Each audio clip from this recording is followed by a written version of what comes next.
মুসলমান ভাইরা আমার বন্ধুগণ, এরা জয়পুরহাটের যুবক বন্ধু,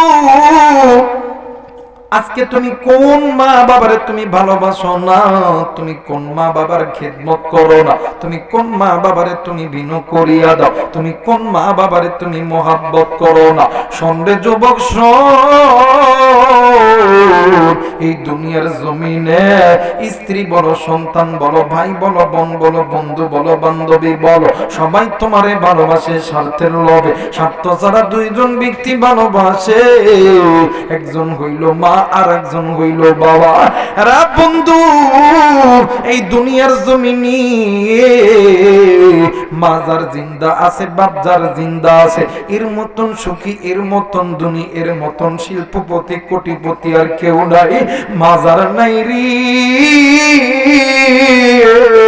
বাবা যার নাই রে, এর মতন দুঃখী, এর মতন ইতিমার কেউ নাই রে বন্ধু।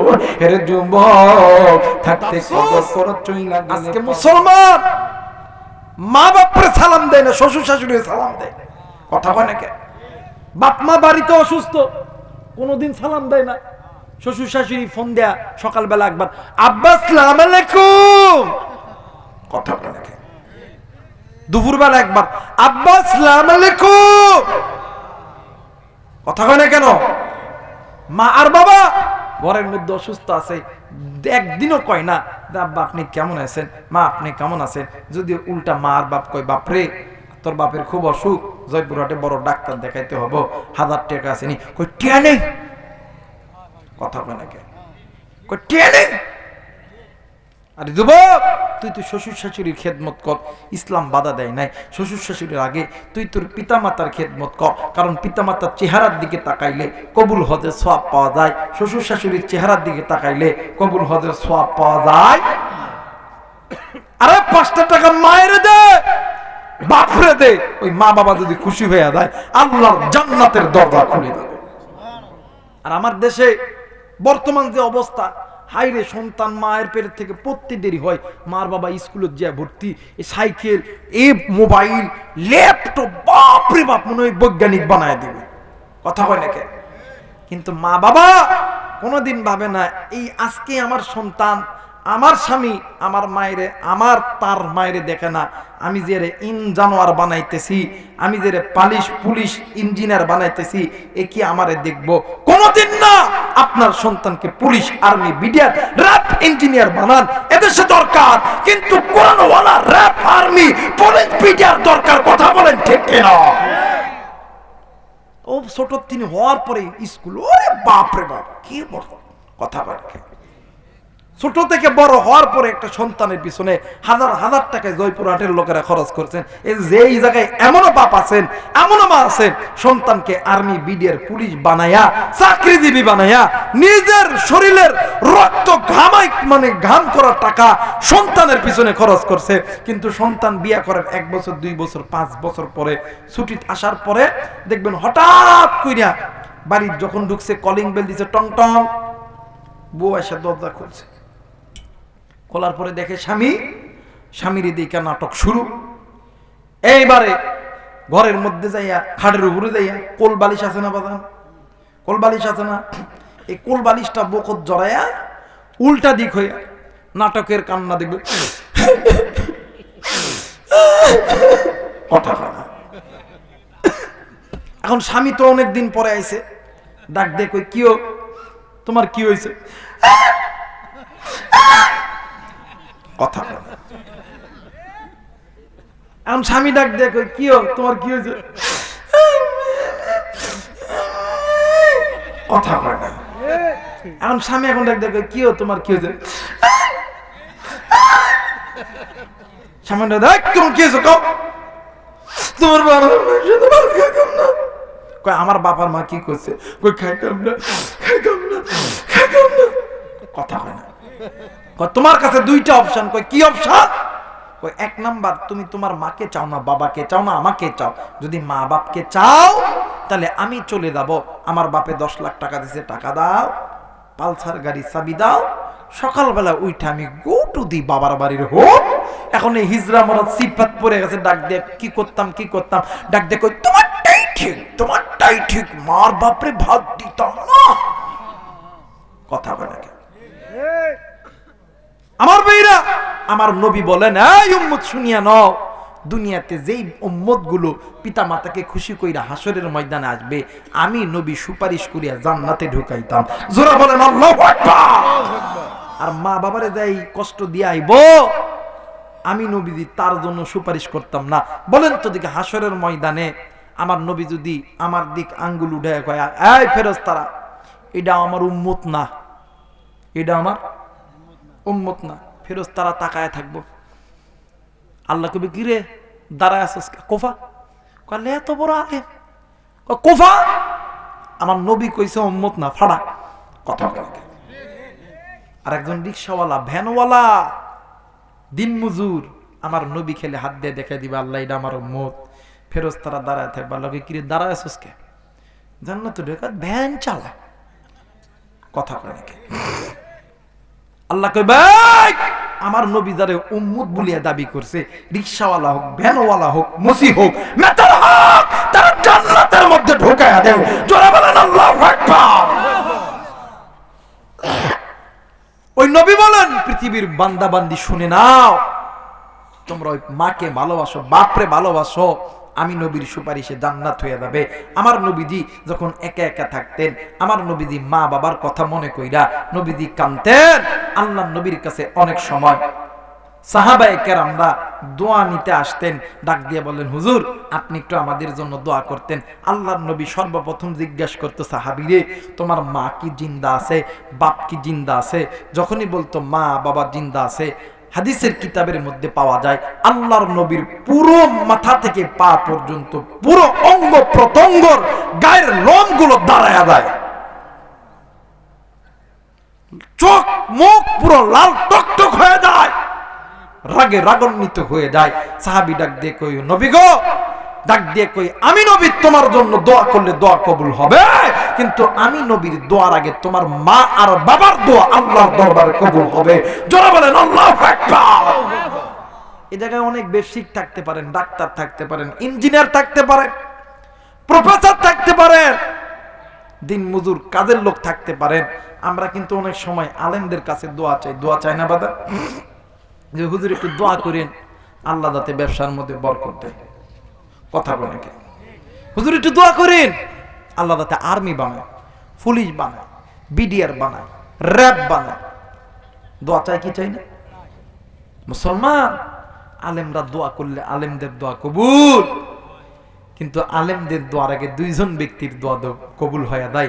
কেমন কইরা বুঝামো, কি দিয়া বুঝামো, বুঝানোর তো কোনো ভাষা নাই। এই তো কোরআন দেখতেছেন, এই কোরআন মাথায় নিয়ে কইতেছি, যদি কোনো মা আর বাবা সন্তানের জন্য আসমানের মালিক আল্লাহর কাছে দোয়া করে, ওই মা আর বাবা দোয়া করতে দেরি হবে, আমার আল্লাহ কবুল করতে দেরি করবে না। তোর কি দরকার? টাকার দরকার, পয়সার দরকার, আর্মি হবি, বিডিআর হবি, পুলিশ হবি। আমি আবুরা এখানে কোরআন মাথায় দিয়ে বইলা গেলাম, মোবাইলে রেকর্ড কর, খাতা কলম থাকলে লিখানে, জানি না কে দুনিয়া থেকে আগে যাব, এটা লিখবি আর মা বাবার খেদমত করবি। ওই মায়ের কইবি, মা আল্লাহ তো আমার আর্মি বানাই, পুলিশ বানাই, হুজুর কইছে তুই দোয়া করলে দোয়া কবুল হবে। ওই মা বাবার খেদমত করবে, ওই মা বাবা খুশি হয়ে একবার বলবা, আল্লাহ আমার সন্তানরে তুমি আলেম বানাও, আমার সন্তানরে মুফতি মুহাদ্দিস বানাও, আমার সন্তানরে আর্মি পুলিশ বিডিআর বানাও। ওই মা আর বাবা দোয়া করতে দেরি হবে, আল্লাহ দিতে দেরি করবে না। আর আমার সমাজের এমনও কিছু কুলাঙ্গার সন্তান আছে, ওই মা বাবার কথায় কথায় উত্তর দেয়। এমনও কিছু সন্তান আছে মা বাবার সম্মান করে না। মা বাবারে কষ্ট দিস, কিন্তু মনে করে রাখবি, মা বাবা যেমন ভালো দোয়া করলে আল্লাহ কবুল করে, খারাপ দোয়া করলে আল্লাহ কবুল করে, আল্লাহ খালি হাতে ফেরত দেয়। ওই মা দোয়ার বদদোয়া নিস না। এই জায়গায় অনেক মুরব্বী আছেন, অনেক বাবা আছেন, সন্তানদের ভুলেও বদদোয়া করবেন না, রাগের মাথায় পড়ে বদদোয়া করবেন না। আপনি বাবা, আপনি মা ভুলেও যদি সন্তানের প্রতি বদদোয়া করেন, ওই ভুলটাই সঠিক হইয়া সন্তানের প্রতি লেগে যাবে। সন্তান কোনোদিন সাফল্য অর্জন করতে পারবে মুসলমান ভাইরা আমার বন্ধুগণ, এরা জয়পুরহাটের যুবক বন্ধু, আজকে তুমি কোন মা বাবারে তুমি ভালোবাসো না, তুমি কোন মা বাবার খেদমত করো না, তুমি কোন মা বাবারে তুমি বিনু করিয়া দাও, তুমি কোন মা বাবারে তুমি মোহাব্বত করো না। সন্ধ্যে যুবক এই দুনিয়ার জমিনে স্ত্রী বলো, সন্তান বলো, ভাই বলো, বোন বলো, বন্ধু বলো, বান্ধবী বলো, সবাই তোমারে ভালোবাসে স্বার্থের লোভে। স্বার্থ ছাড়া দুইজন ব্যক্তি ভালোবাসে, একজন হইল মা আর একজন হইল বাবা। রা বন্ধু, এই দুনিয়ার জমিনে মা যার জিন্দা আছে, বাপ যার জিন্দা আছে, এর মতন সুখী, এর মতন ধনী, এর মতন শিল্পপতি, কোটিপতি আর কেউ নাই। মা যার নাই রে, বাবু যার নাই রে, এর মতন দুঃখী, এর মতন ইতিমার কেউ নাই রে বন্ধু। এর যুবক, থাকতে কদর করো, চইলা গেলে পাবা না। এই জনম দক্ষিণে মা দেখার নেই,